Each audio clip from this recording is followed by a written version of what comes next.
Xueyi has been out for about a week now in Honkai Star Rail, and she has proven to be an amazing character for breaking enemies' toughness. So today, I'm going to go over 3 team comps that'll be absolutely amazing for your Xueyi.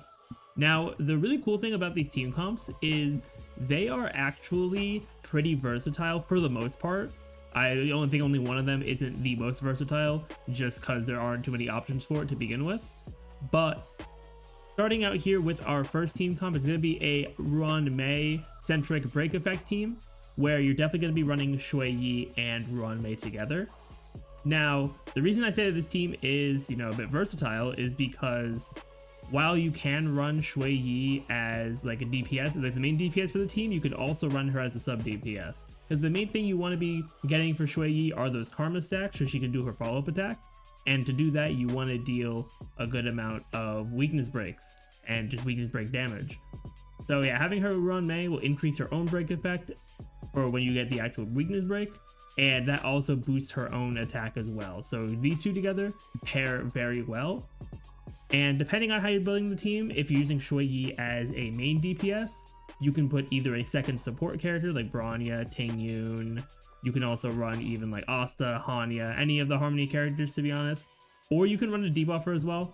Like you can run Silverwolf, you can run Pella. Probably could run Welt as well. I'm not sure how well that would do. I haven't even thought of that till right now, to be honest. But yeah, just having another supporter like debuffer along with the Ruan Mei and Xueyi combo. If you want Xueyi to be your main DPS for the team, that'll work. Plus also any sustain will be fine for the team. Or you can run Xueyi as a sub DPS, where you run Xueyi, Ruan Mei, and then you pick your DPS of your choice depending on either whatever you have or whatever fight you're going against, which it could really be anyone in a lot of situations. Like I think it could definitely be like Jingliu for sure, Blade, Imbiber de Lune, depending on how the skill points end up being for the team, because Xueyi will probably be using her skill most of the time, just to get more stacks of karma at a time, based on the enemy weaknesses. So that is the first team comp there. I do think it's going to be pretty versatile, just depending on what your account has in terms of damage dealers and supports and everything like that. I do think if you're running 2 supports, running Bronya or Tingyun as that other spot is probably going to be your best bet, depending on what you have and how you have them built. Then the next team comp, which I think is the most restrictive of the 3, is the Mono Quantum comp. And similarly to the break effect team with Ruan Mei, for the Mono Quantum team, you can either run Xueyi as the main DPS or the sub DPS. Now, and the reason I say this too is because for our DPS options for Mono Quantum, we have Seele, who's a limited 5-star, and not every player is going to have her.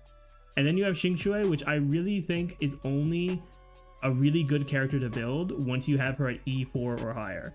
And I know not every player is going to have her at E4. So because of that, I think that since Xueyi is still very good at E0, I do think that Xueyi is going to be the easiest to start if you're like a newer account and you've gotten some of like the quantum characters. But then also Mono Quantum just has a harder barrier of entry, because if you want to run Mono Quantum, you need Silverwolf, and Silverwolf's also a limited 5-star. So this is a bit more of a niche team right now, but considering that we will be getting Sparkle in 2.0, this team will end up being a lot better, and the build for it will probably change up a bit as well.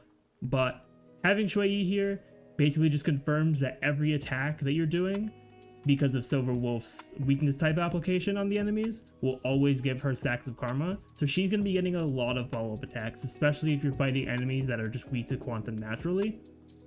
And yeah, just having this team all together, great sustainer in Xuan, plus Silverwolf having all those debuffs, defense debuffs, the resistance shred debuffs as well.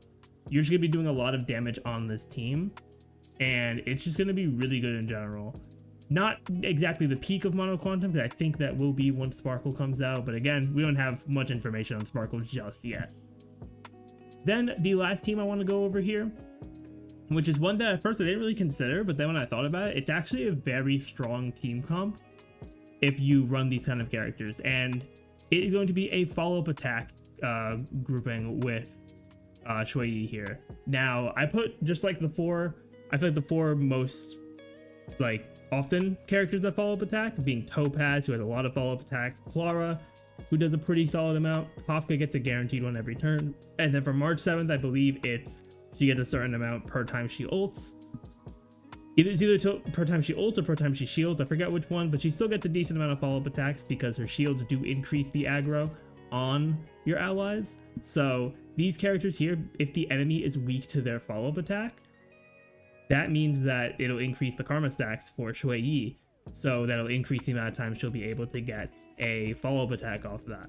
And I do think that out of these characters, Topaz will probably be the most consistent because a lot of the Numbi attacks are considered as follow-up attacks. And considering that how quickly Numbi acts right after Topaz's ult, you're going to be getting a good amount of karma stacks if they are weak to fire. Which is also why I want to mention Silver Wolf is very good on all these kinds of teams because of the weakness application. But also just, tweaking your team based off of what they're weak to, and being able to have characters, whether it's be follow-up characters or whatever other team you're running, that can focus on the weakness, that's just going to make Xueyi work even better. But yeah, these are the 3 teams that I did want to talk about for Xueyi. She is very good. I'm not sure if I'd fully say that she's better than Qingque, because Qingque is just a different kind of beast when it comes to figuring out exactly where she is, because on one hand you can be really lucky and get some ridiculous damage with her if you have a good build, but then you can also be really unlucky. So she is a bit of one of those weird characters, but I will say Xueyi will end up being a lot more consistent.